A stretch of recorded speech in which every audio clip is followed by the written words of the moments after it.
नमस्कार।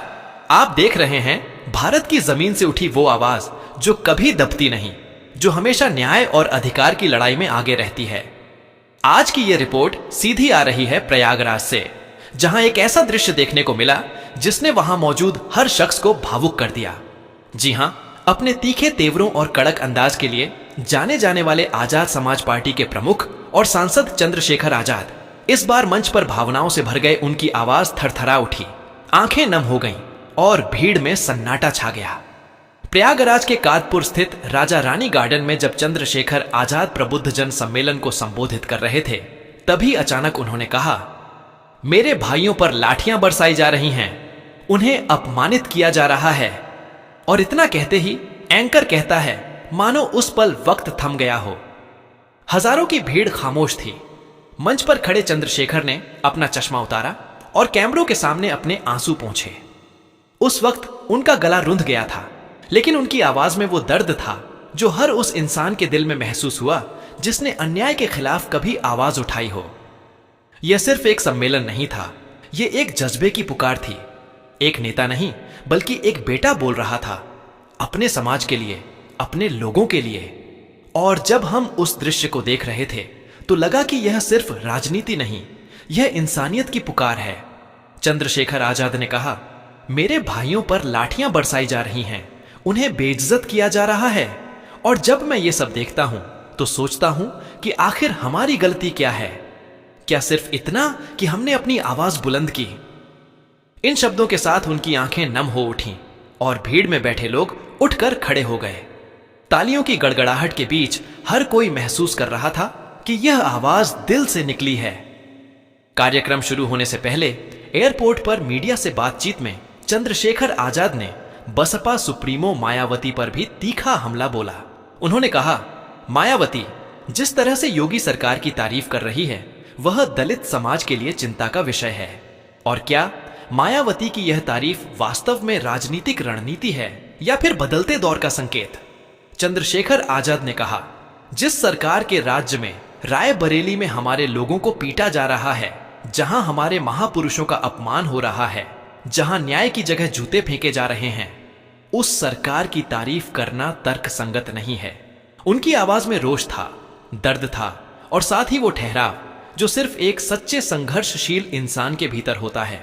उन्होंने कहा, आज दलित समाज के लोगों की जान की कोई कीमत नहीं रह गई है। रायबरेली में वाल्मीकि समाज के एक युवक की पीट पीट कर हत्या कर दी गई और अपराधी गर्व से कहते हैं कि वे बाबा के लोग हैं। दोस्तों सोचिए, जब कोई अपराधी यह कहे कि वह सत्ता के लोगों का है, तो फिर आम इंसान को न्याय कौन देगा?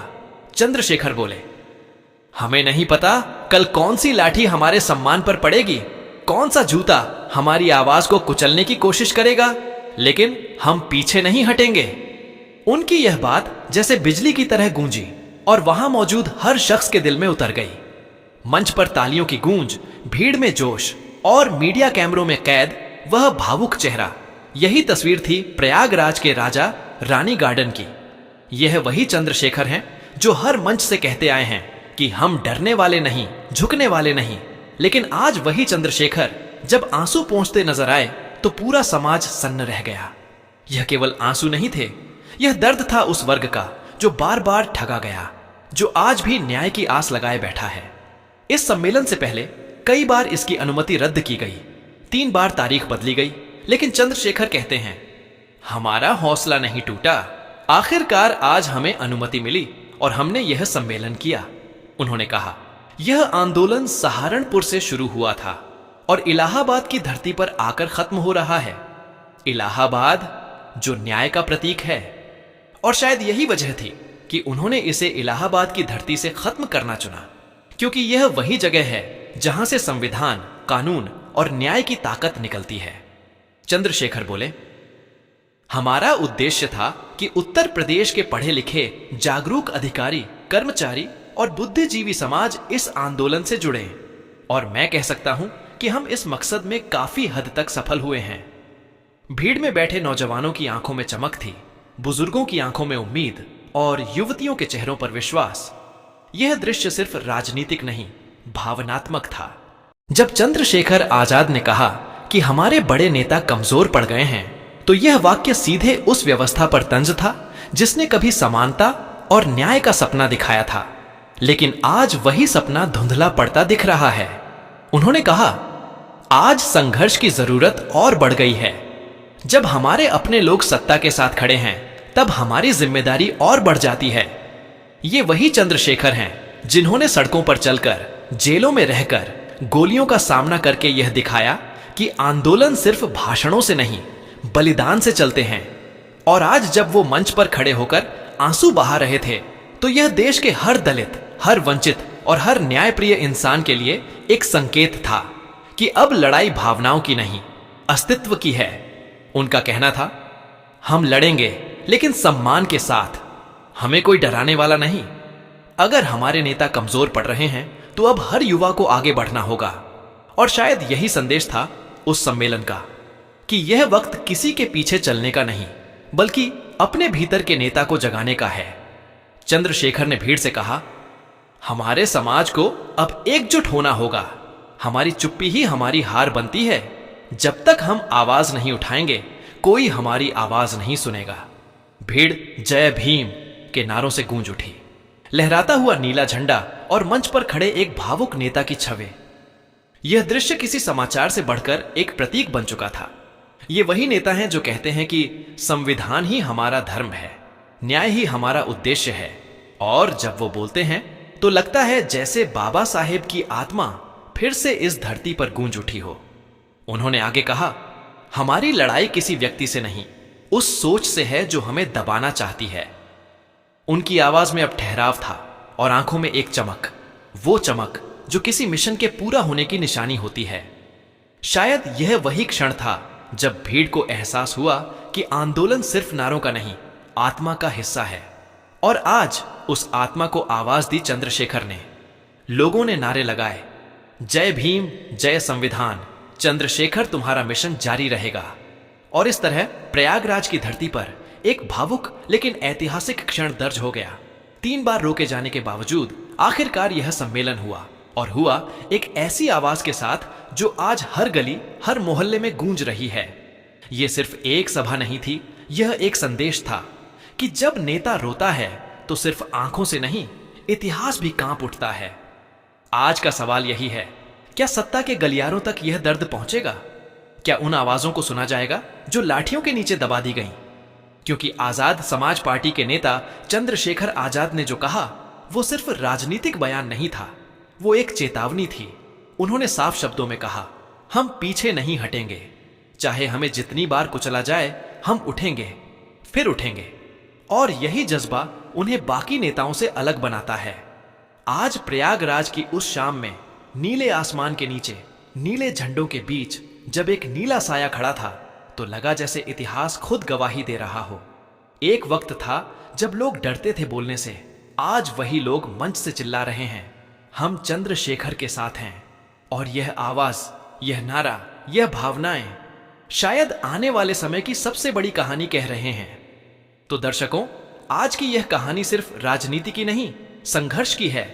यह कहानी उस इंसान की है जिसने दिखाया कि नेता सिर्फ वो नहीं जो भाषण दे, बल्कि वो है जो अपने लोगों के दर्द में खुद भी रो पड़े। प्रयागराज की वह रैली, वह आंसू और वह वाक्य, हम पीछे नहीं हटेंगे, अब इतिहास का हिस्सा बन चुका है। कैमरे के पीछे से रिपोर्टिंग करते हुए मैं सिर्फ यही कहूंगा, यह कोई साधारण दिन नहीं था।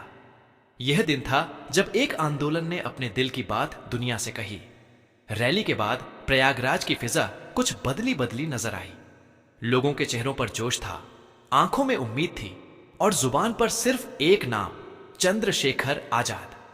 राजा रानी गार्डन से जब भीड़ निकल रही थी, तो हर तरफ से नारे गूंज रहे थे, जय भीम, जय भीम, हम हैं संविधान के रखवाले। और एंकर कहता है, उस भीड़ में सिर्फ पुरुष नहीं, महिलाएं, नौजवान, बच्चे, यहां तक कि बुजुर्ग तक शामिल थे। हर कोई बस यही कह रहा था, आज बहादुरी की नई परिभाषा देखी हमने। कई लोगों की आंखों में आंसू थे। किसी ने कहा, पहली बार किसी नेता को हमने अपने लोगों के लिए रोते देखा। किसी बुजुर्ग महिला ने कहा, हमने बाबा साहेब के बाद किसी को इतना सच्चा महसूस किया है। और यही वो जुड़ाव था जो उस धरती से उठ रहा था और पूरे उत्तर प्रदेश में फैल रहा था। सोशल मीडिया पर जैसे बाढ़ सी आ गई। हर प्लेटफॉर्म पर बस एक ही वीडियो वायरल, चंद्रशेखर का वो पल जब उन्होंने कहा, मेरे भाइयों पर लाठियां बरसाई जा रही हैं, और फिर चश्मा उतारकर अपने आंसू पोंछे। लाखों लोगों ने उस क्लिप को शेयर किया। कमेंट्स में लोग लिख रहे थे, ये नेता नहीं, दिल से जुड़ा इंसान है। कुछ ने लिखा, आंसू नहीं, आग है इन आंखों में। और कहीं लिखा गया, ये आवाज आने वाले वक्त की दस्तक है। और जैसे ही ये वीडियो वायरल हुआ, राजनीतिक गलियारों में हलचल मच गई। बीएसपी खेमे में खामोशी, बीजेपी के प्रवक्ताओं में बेचैनी और सपा कांग्रेस के दफ्तरों में चर्चा। कौन है ये नौजवान जो जनता के दिल में इतनी गहराई से उतर गया है? क्योंकि सवाल ये उठ रहा है कि क्या चंद्रशेखर आजाद अब सिर्फ एक नेता नहीं, बल्कि एक आंदोलन का चेहरा बन चुके हैं। रैली के अगले दिन प्रयागराज से लेकर लखनऊ तक कई जगह पोस्टर लगने शुरू हो गए। हमारे आंसुओं की कीमत नहीं, हमारी आवाज की ताकत देखो, अब नहीं रुकेंगे। दलित, पिछड़े, वंचित, सबका एक ही नेता, चंद्रशेखर आजाद। लोगों में यह जोश देखकर यह कहना गलत नहीं होगा कि शायद ये वही वक्त है जब उत्तर प्रदेश की राजनीति में नई लहर उठ रही है। वो लहर जो सामाजिक न्याय से शुरू होकर राजनीतिक परिवर्तन की ओर बढ़ रही है। अब बात करते हैं रैली के राजनीतिक असर की। मायावती के बयान पर चंद्रशेखर का हमला अब बसपा के अंदर भी खलबली मचा रहा है। कई पुराने कार्यकर्ता सवाल उठा रहे हैं, क्या सच में पार्टी अपनी जड़ों से दूर हो गई है? वहीं चंद्रशेखर के समर्थक खुले तौर पर कह रहे हैं, अब वक्त है नई राह चुनने का। जानकारी के मुताबिक चंद्रशेखर के इस सम्मेलन के बाद उनके अगले दौर की रणनीति तैयार हो चुकी है। वो अगले हफ्ते लखनऊ में एक प्रेस कॉन्फ्रेंस करने जा रहे हैं, जहां वह आंदोलन के अगले चरण की घोषणा करेंगे। स्रोतों के मुताबिक यह चरण दलितों के साथ साथ ओबीसी और अल्पसंख्यक समुदाय को जोड़ने की दिशा में होगा। लेकिन सिर्फ राजनीति नहीं, समाज में भी इस रैली की गूंज सुनाई दे रही है। प्रयागराज यूनिवर्सिटी, इलाहाबाद हाईकोर्ट और यहां तक कि सरकारी दफ्तरों में भी लोग इस भाषण की चर्चा कर रहे हैं। किसी ने कहा, यह भाषण नहीं, दिल की बात थी, तो किसी ने कहा, जब एक सांसद मंच से रो सकता है तो शायद लोकतंत्र अभी जिंदा है। और दोस्तों, यही लोकतंत्र की खूबसूरती है, जब जनता का नेता जनता की भाषा में बोलता है, जब वो मंच पर खड़ा होकर कहता है, हम नहीं रुकेंगे, तो भीड़ खुद चल पड़ती है। अब बात करते हैं उन चुनौतियों की जो चंद्रशेखर के सामने आने वाली हैं, क्योंकि राजनीति में भावनाएं ताकत देती हैं, लेकिन रणनीति दिशा देती है। अब देखना यह है कि क्या चंद्रशेखर इस जोश को संगठित ताकत में बदल पाएंगे या यह लहर भी वक्त के साथ थम जाएगी। लेकिन एक बात साफ है, इस बार की रैली ने दिखा दिया है कि जनता बदलाव चाहती है, और जब जनता ठान ले तो तख्त भी गिरते हैं, ताज भी उतरते हैं। यह रैली सिर्फ एक इवेंट नहीं थी, बल्कि उत्तर प्रदेश के राजनीतिक मानचित्र पर नई स्याही की पहली बूंद थी।